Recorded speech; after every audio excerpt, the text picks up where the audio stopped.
C'est par ces gestes que Jésus aimera manifester la miséricorde de Dieu.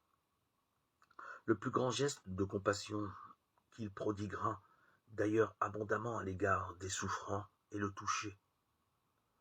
Souvent aussi ce geste sera accompagné d'une parole ou d'un regard. Bon nombre de guérisons des évangiles font intervenir le geste qui consiste à toucher le malade.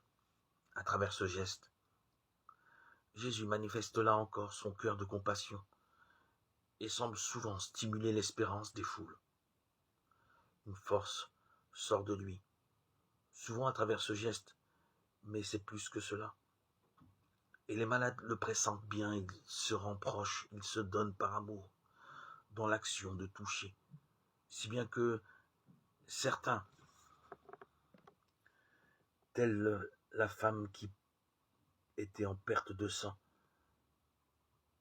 cherchent moins à être touchés qu'à toucher eux-mêmes. Chercher à approcher la personne physique du Christ revient à confesser l'espoir que l'on met en lui, et même plus que cela, exprimer le besoin qu'il soit là, tout proche de la souffrance. On ne vient pas vers lui comme vers un magicien, on ne cherche pas ce contact par curiosité ou par sympathie, ni par révérence, hormis le geste de la pécheresse chez Simon, en Luc 7,39.